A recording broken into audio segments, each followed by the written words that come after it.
क्रांती news आवाज सर्वसामान्य। माहूर बाळशास्त्री जांभेकर यांच्या जयंतीनिमित्त नाभिक समाजाने केला माहूर तालुक्यातील पत्रकारांचा सन्मान।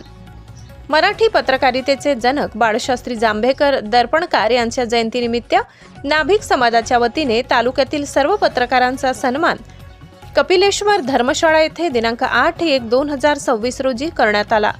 महाराष्ट्र नाभिक महामंडळ तालुका अध्यक्ष सुरेश शिंदे, माजी तालुका अध्यक्ष जगदीश वडसकर, शहराध्यक्ष राहुल राऊत, महिला तालुका अध्यक्ष सुरेखा तडणकर, नाभिक समाजातील सर्व सदस्यांनी तालुक्यातील सर्व पत्रकार बंधूंचा सन्मान आयोजित केला। यावेळी कार्यक्रमाचे अध्यक्ष राजा रामजी पासपुलवार, बबनराव पोलासवार, गंगन्ना पोलासवार, ज्येष्ठ पत्रकार वसंतराव कपाटे यांना दैनिक समीक्षा पुरस्कार मिळाल्यामुळे त्यांचाही सत्कार करण्यात आला। कार्यक्रमाचे प्रास्ताविक कांबळे सर यांनी केले तर कार्यक्रमाचा समारोप सुरेखा तडणकर यांनी केला। प्रतिनिधी महाराष्ट्र क्रांती न्यूज संजय वडसकर, माहूर। नवनवीन बातम्या पाहण्यासाठी आमच्या महाराष्ट्र क्रांती न्यूज या YouTube चॅनलला लाईक करा, सबस्क्राईब करा आणि बेल आयकॉनला प्रेस करा।